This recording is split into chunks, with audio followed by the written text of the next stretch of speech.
Družina iz Mississippija skuša prebroditi srce parajočo novico prostovoljcev, ki iščejo pogrešanega najstnika.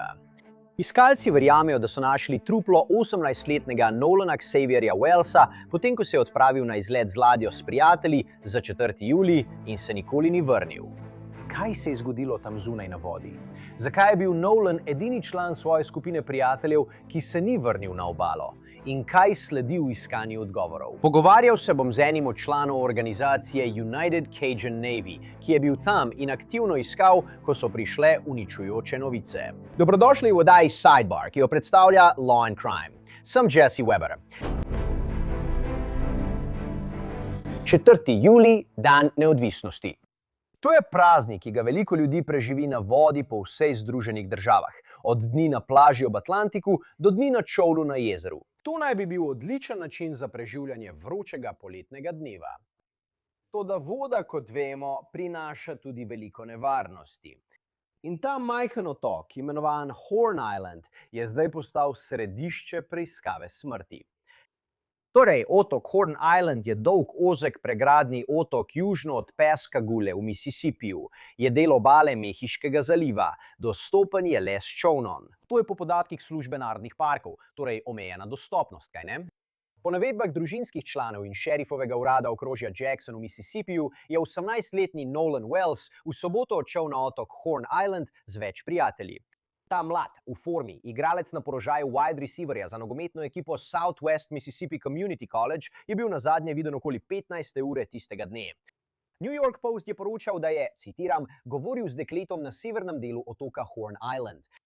Ko je bil prijavljen kot pogrešan, je več agencij takoj ukrepalo. United Cajun Navy, njihov poveljnik intervencije Josh Gill, je čez vikend na Facebooku objavil prispevek o iskanju. Približno 6 čevljev visok in tehtal je okoli 180 funtov. Nazadnje so ga videli na severnem delu otoka Horn Island. Fantje, še vedno ga niso našli. V redu, nazadnje je govoril z dekletom na tistem severnem delu. Včeraj je šel z nekaj prijatelji na Horn Island s čolnom. O njem ni bilo nobenih novic že skoraj 24 ur. Torej, fantje, če ste tam zunaj na ribolovu, če ste tam zunaj, veste, na vodnih skuterjih ali karkoli že počnete, bodite pozorni na Nolana. Zdaj bom v trenutku govoril s podpredsednikom Cajunske mornarice, Brianom Trasherem. Rad bi bolje razumel, kakšno je bilo iskanje, saj je on aktivno iskal Nolana, ko naj bi našli njegovo telo. Nolanova mama, Christine, je dobila te fotografije, ki jih je Nolan očitno posnel s prijatelji na čolnu na dan, ko je izginil. S temi fotografijami je preplavila družbena omrežja in prosila vse, ki imajo kakršnekoli informacije, naj stopijo v stik z oblastmi. In za zdaj ni jasno, kaj so Nolanovi prijatelji povedali organom pregona, ko so prijavili, da ga ne morejo najti. Po podatkih šerifovega urada pa je bilo truplo opaženo okoli 8:45 zjutraj v ponedeljek, ko ga je opazil parkovni čuvaj. Oblasti uradno še niso razkrile identitete, očitno še vedno čakajo na rezultate DNK testa. Vendar je medijska hiša Webb iz Jacksona poročala, da je mrliški oglednik dejal, da ni razloga verjeti, da to ni Nolan. Po poročanju TMZ je bilo telo v vodi blizu severozahodnega konca otoka. DAPT prav tako poroča, da je za danes, torek, načrtovana obdukcija in da bi lahko izvedeli veliko več, ko bodo ti rezultati objavljeni, vendar bi to lahko trajalo še tedne. Medtem pa se njegova družina skuša sprijazniti z dejstvom, da se je to zgodilo. Da je ta mladenič, študent 2. letnika, znan po tem, da je na nogometnem igrišču razkazoval svoje spretnosti in imel vse življenje pred seboj, zdaj mrtev. Umrl medtem, ko naj bi bil to le dan na vodi. In Christine je to srce parajočo novico potrdila v objavi na Facebooku. Citiram: želim se zahvaliti naši družini, prijateljem, skupnosti United Cajun Navy, lokalnim organom pregona in vsem vpletenim za vso ljubezen, podporo in vire v zadnjih nekaj dneh. Njegov oče, naša družina, prijatelji in jaz smo popolnoma uničeni, zlomljeni zaradi mojega ljubljenega sina, ki je bil vedno pripravljen razveseljevati in spodbujati druge. Nolan je bil posebna duša. Bog si je vzel čas, ko je ustvarjal našega sina. Prosim vas, da meni in moji družini omogočite čas za žalovanje. Predsednik Southwest Mississippi Community College je prav tako izdal izjavo, v kateri je dejal, citiram: celotna družina Southwest je stratega srca, saj žalujemo zaradi tragične izgube Nolana Wellsa. Nolan je bil vzoren študent, športnik, prijatelj in soigralec. Nolana se spominjamo kot zelo spoštovanega mladega moža, ki je bil zelo priljubljen med prijatelji, profesorji in osebjem. Nolana imamo radi in zelo nam bo manjkal na mnoge načine. Naše molitve bodo še naprej z družino Wells zdaj in v prihodnjih dneh. Sprva je Kristin na Facebooku objavila sporočilo, da na GoFundMe še ni bila vzpostavljena nobena zbiralna akcija in da so vse strani, ki so bile ustvarjene, prevara. Žal smo to že videli v drugih primerih, ko nekdo izkorišča že tako tragično situacijo. A od takrat je prijatelj res vzpostavil uradno zbiranje sredstev. Povezavo bomo dali v opombe k epizodi, če želite prispevati, donirati ali kako drugače podpreti. In po podatkih na strani GoFundMe, citiram, bodo zbrana sredstva uporabljena za stroške pogreba in spominskih slovesnosti, slovesnosti v počastitev njegovega življenja ter vse dodatne stroške povezane s počastitvijo spomina na Nolana. Vse preostala sredstva bodo pomagala podpreti družino, ko se bodo spopadali s težkimi dnevi, ki so pred njimi. Kako smo prišli do tega? Kaj je šlo narobe? Kaj je pripeljalo do tega, da je mladenič izgubil življenje? Ko je Nolan izginil, je veliko ljudi priskočilo na pomoč pri iskanju, vključno s skupino imenovano United Cajun Navy. Hej, dovolite, da nekaj hitro povem. Poglejte, voditi podjetje je že tako dovolj težko. Zakaj bi si to še oteževali z ročnim delom in zanašanjem na kup aplikacij, ki med seboj sploh ne komunicirajo? No, tukaj nastopi naš sponzor Odoo. Odoo je celovita platforma za upravljanje podjetja s celotnim naborom integriranih aplikacij, ki brezhibno povežejo vse vaše poslovanje, od prodaje in računovodstva do proizvodnje in celo pošiljanja. Odoo lahko samodejno ustvari profesionalna, elegantna prodajna naročila, račune in dobaviteljske račune. Prav tako pa lahko samodejno dodeli prodajne ekipe in pošilja e-poštna obvestila skozi vsako prodajno fazo. Celo uporabi umetno inteligenco za pripravo poročil, ki vam pomagajo pri sprejemanju odločitev. Za proizvodnjo lahko njihove aplikacije sinhronizirajo zalogo s sprotnimi posodobitvami proizvodnje in nabave, tako da vam nikoli ne zmanjka zaloge.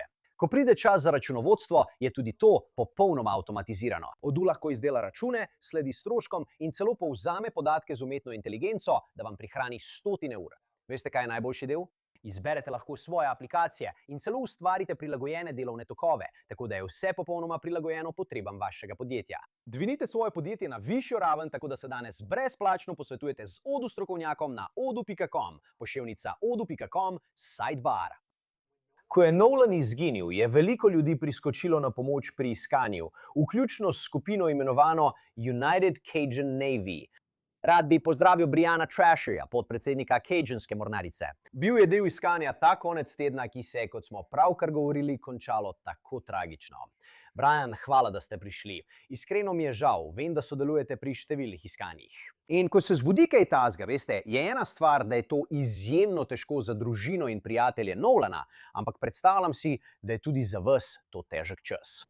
Kolikor vem, ste bili pravzaprav v zraku nad otokom, ko je prišel klic, da so našli truplo. To je pravilno, ja. V nedeljo 5. julija sta strokovnjak za reševanje in operater drona odšla s čolnom in preživela sta več ur tam na otoku in okoli otoka. Nista bila uspešna pri iskanju kakršnihkoli sledi. Zato smo se odločili za izvidovanje iz zraka. Tako sem v ponedeljek zjutraj, včeraj zjutraj ob prvem svitu, poletel z enomotornim letalom z fiksnimi krili in letel. V bistvu sem letel po mrežnem vzorcu, okoli otokov Horn Island in Ship Island, ki sta pregradna otoka južno od Biloxija in Pascagoula v Mississippiju, vse do otokov Chandelier, ki so sicer del Louisiane, a ležijo neposredno južno od teh pregradnih otokov. In ste iskali kakršnekoli znake dogajanja. In potem, ko smo leteli čez severozahodni del otoka Horn Island in se vračali proti severu, smo opazili, da je bilo na obali nekaj čolnov, ki jih prej ni bilo tam. In lahko sem pogledal dol in videl sem, da se nekaj dogaja. Nato smo naredili krog okoli. Do takrat je na prizorišče prihajalo veliko več policijskih čolnov. In preden se zaveš, so imeli tam na obali verjetno že ducat čolnov skupaj. Tako smo vedeli, da postavljajo poveljniški center. Kakšno je bilo to iskanje? Vem, da je bilo v to vključenih več ljudi. Kako je bilo na začetku in kako hitro ste se organizirali, da ste nudili podporo? Mislim, da smo prvi klic prejeli zvečer 4. julija, ko se je začelo mračiti in Nolan se še vedno ni nikomur oglasil in ni bil doma. In potem mislim, da je naslednje jutro 5. nekdo peljal njegovo mamo s čolnom nazaj na otok, da bi pogledala naokoli. In takrat smo začeli klicati nekatere naše prostovoljce iz naše podružnice v Mississippiju. In kot sem rekel, smo mobilizirali nekaj prostovoljcev ter čoln, odšli tja in začeli iskati. Na uradni strani ste imeli, šerifov urad okrožja Jackson, imeli ste pomorsko patruljo Mississippija, nisem prepričan, ali so okrožna ali državna agencija, in potem del otokov Horn, ki so del Narodnega parka obale Zalivskih otokov, mislim, da se tako imenuje. In imajo čuvaje parka, ki odlično opravljajo svoje delo in skrbijo za varnost številnih rekreativnih čolnarjev, plavalcev in podobno. In prav eden od teh čuvajev je včeraj zjutraj okoli 8:45 po centralnem času dejansko odkril ostanke Nolana. O tem bi rad govoril čez minuto, ker imam nekaj vprašanj glede morebitnih ostankov tukaj. Najprej, katere vire zagotavlja United Cajun Navy, ki jih tradicionalni organi pregona ali druge agencije preprosto nimajo? Mislim, kakšno vlogo imate? Zanimivo je, govorili smo o tem, ali bi morda morali dovoliti sodelovanje pri preiskavi Nancy Guthrie, ampak na splošno, kakšne vire zagotavljate? Imamo veliko enakih vrst virov, kot jih imajo državne in lokalne policijske agencije, ko gre za čolne, letala, pse, drone. Razlika je v tem, da jih lahko običajno razporedimo veliko hitreje. In to je ponavadi samo zato, ker nimamo toliko različnih protokolov in dovoljenj, skozi katera moramo iti, da sprejmemo to odločitev in razporedimo vire. Nažalost, zaradi sistema, kjer imamo podružnice v vsaki zvezni državi, vodimo aktivno bazo podatkov posebej usposobljenih prostovoljcev, ki so običajno pripravljeni in jih lahko zelo hitro razporedimo. In ne gre za to, da bi nadomestili te agencije, ampak smo dodatna ukrepitev. In velikokrat je lažje, recimo, za šerifa ali župana ali nekoga, da reče: hej, zberem svoje ljudi skupaj, mi bomo pregledali vso našo dokumentacijo ali karkoli že, ampak vi pač pojdite. Vi samo pojdite in naredite, kar znate, in nam sporočite, če kaj najdete. In tako se to preprosto zgodi. Tako preprosto deluje ta odnos. To truplo, ki so ga našli. Ali imate kakšno predstavo o stanju trupla, o njegovem stanju? Ker ko slišimo, da morajo opraviti še dodatne forenzične teste, DNK testiranje za potrditev identitete, ali je to standardni postopek? Ali pa je bilo truplo v takšnem stanju, vsaj po vašem vedenju, da ni bilo mogoče takoj prepoznati, veste, ali gre za Nolana ali ne? Torej, da ni bilo mogoče jasno ugotoviti identitete, zgolj z ogledom posmrtnih ostankov. Ja, truplo sem videl z okoli 90 metrov višine. Tako da vam ne bi mogel povedati natančnega stanja. Lahko pa povem, da ni izgledalo, kot da bi bilo prepojeno z vodo.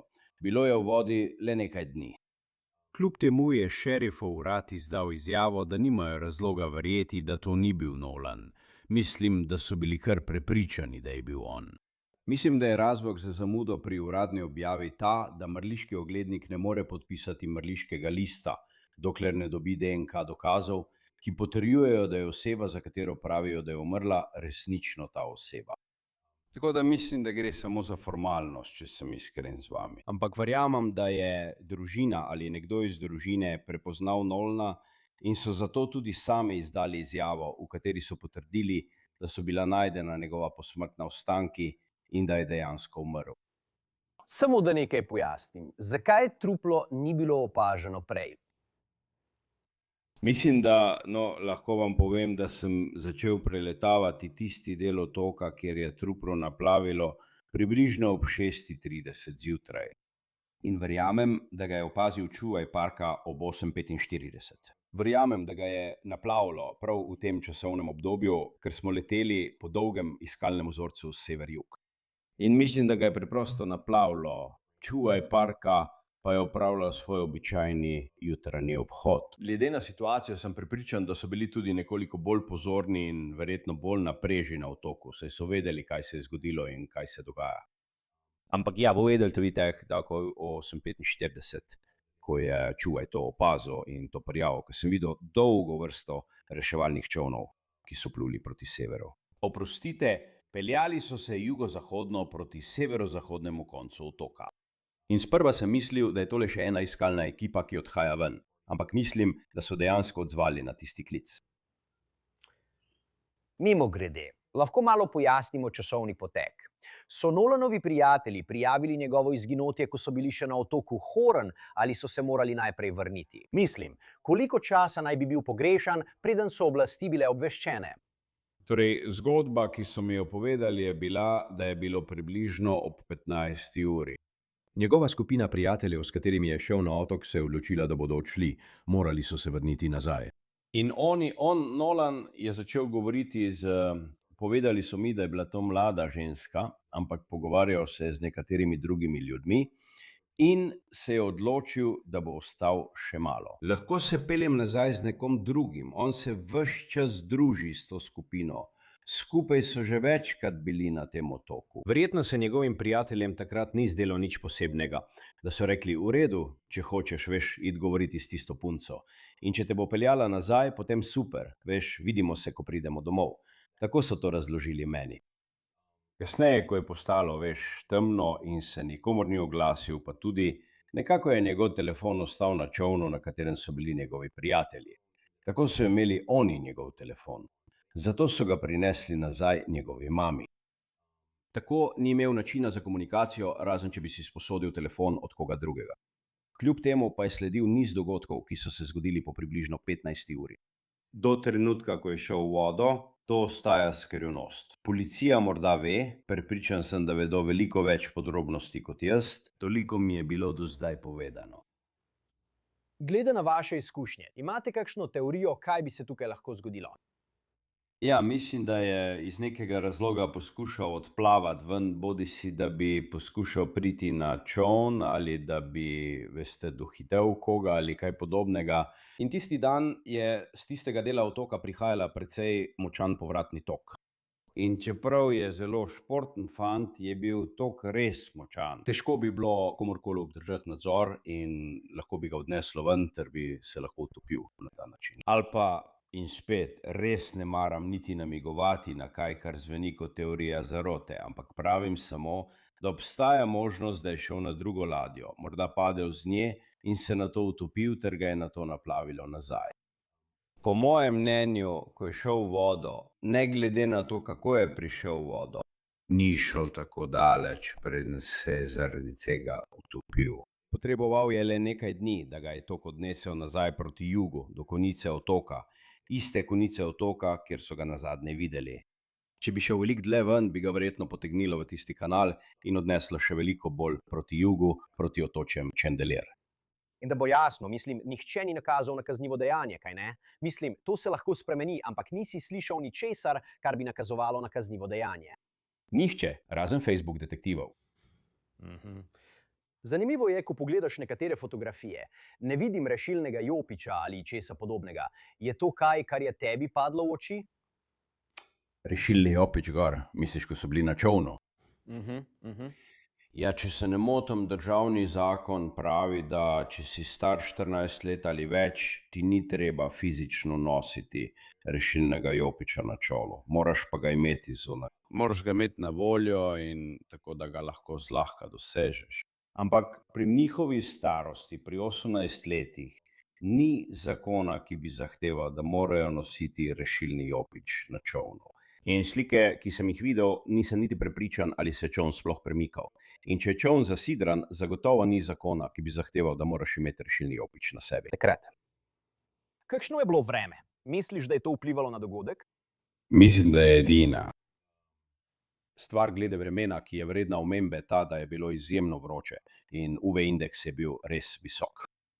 Tako da, če tisti fante niso pili veliko vode, veš, bi lahko bili dehidrirani, veš, morda celo dobili sončarico. Lahko bi se preprosto zgodilo, mislim, sonce ti lahko izčrpa energijo. Tako da, čeprav sem rekel, da je bil mlad in atletski, je bil morda, ko je prišel v vodo, že v oslabljenem stanju in tega sploh ni vedel. Nam lahko poveste še kaj več o otoku Horn? Kaj bi morali vedeti o njem? Kolikor razumem, ni zelo velik, ni nobenih stavb ali kaj podobnega. Zdi se, da je zelo priljubljena destinacija, vendar je dostopnost omejena. Tako je.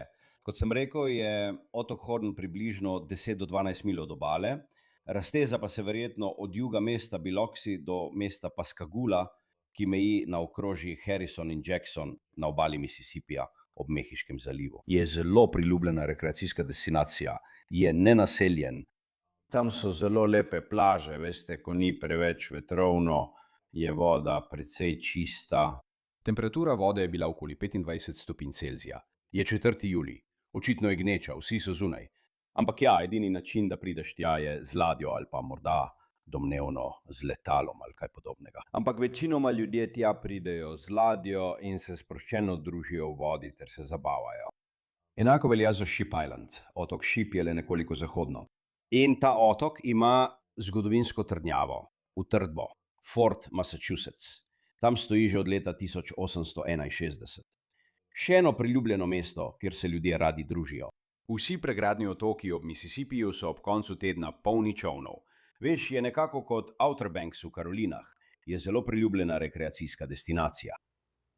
Ali ste še vedno na kakršenkoli način del tega, te preiskave? Ste v stiku s policijo? Ali ste v stiku z družino? Ali boste dobili kakšne informacije, ko bo zadeva napredovala? Ker tudi vi veste, da lahko traja nekaj časa, preden so rezultati obdukcije objavljeni. In zanima me, do kakšnih informacij boste morda imeli dostop. Ne, nismo del preiskave, nismo policisti, nismo novinarji. Poklicani smo izključno zato, ker smo res dobri pri iskanju pogrešanih oseb. In to je nekako naša vloga. Ko so mi po radiju v letalu sporočili, da je bila najdba, smo naredili nekaj krogov in opazovali poveljniški center, ki so ga postavljali tam na plaži. Potem smo preprosto odleteli nazaj na bazo. Moja ekipa je bila že na poti do, mislim, da bil to Mars Lake Boat Launch v Ocean Springs v Mississippiju, kjer so organi pregona postavili zbirno območje, kjer je bila Nolanova družina. In naši fantje so bili tam z njegovo mamo in so jo skušali potolažiti. Kar se tiče kakršnihkoli internih informacij o preiskavi, razen če jih organi pregona prostovoljno ponudijo, kar dvomim, to ni nekaj, kar bi mi vedeli. Če bi nas želeli karkoli vprašati ali če bi želeli, da delimo kakršnekoli informacije, ki jih imamo, bi to z veseljem storili. Ampak spet, nismo policisti, nismo poklicni preiskovalci. Najprej naj povem tole. Brian, ti in tvoja ekipa ste neverjetni. Opravljate izjemno delo. Vem, da smo o delu organizacije United Cajun Navy poročali tudi v drugih primerih in vedno sem navdušen nad tem, kaj lahko prispevate. Zato hvala za vašo pomoč v tej situaciji. Hvala za pomoč, ki jo vi in vaša organizacija nudite v toliko različnih primerih. In res moram reči, da je to prava tragedija. Moje misli so z družino, ki skuša razumeti, kaj se je zgodilo. Želim ostati na tekočem s tem. Želim izvedeti, kaj se je zgodilo. Vem, da ima ta družina veliko vprašanj. Potrebujejo odgovore. Ampak poslušajte, hvala, da ste prišli. Še enkrat, žal mi je, da ste bili del tega. Žal mi je, da je to končni rezultat. Ampak kot rečeno, še vedno čakamo na 100% identifikacijo. Ampak hvala, Brian, da ste prišli in povedali še kaj več o tem. Ja, hvala, da ste me povabili in veste, za kogarkoli, za vaše gledalce, moramo poskusiti čim bolj omejiti govorice in teorije zarote. Ja, res moramo zvedeti, kaj se je zgodilo z Nolanom od 3 naprej, dokler ga niso nazadnje videli. Njegova družina ima pravico vedeti, kaj se je točno zgodilo in kako je preživel svoje zadnje trenutke. Ampak njegovi prijatelji, s katerimi je bil prijatelj že od otroštva, prejemajo grožnje s smrtjo od ljudi, ki jih obtožujejo groznih stvari. In trenutno res ne vemo ničesar. Moramo pustiti organom pregona, da opravijo svoje delo in predstavijo dejstva. In to je tisto, kar prosimo javnost naj stori. Dobro povedano. Prav, poglejmo, kaj se bo zgodilo. Brian Trasher, hvala. Hvala, prijatelj. In to je vse, kar imamo za vas trenutno tukaj na Sidebarju vsi skupaj. Najlepša hvala, da ste se nam pridružili in kot vedno, prosim, naročite se na YouTube, Apple Podcast, Spotify ali kjerkoli poslušate svoje podcaste. Lahko nas spremljate tudi na NBC-jevi platformi Peacock. Če me želite spremljati, sem na X, Instagramu in v moji oddaji na News Nation, Jesse Weber Live, od ponedeljka do petka ob 23. uri po vzhodnem času. Se vidimo naslednjič, vsi skupaj.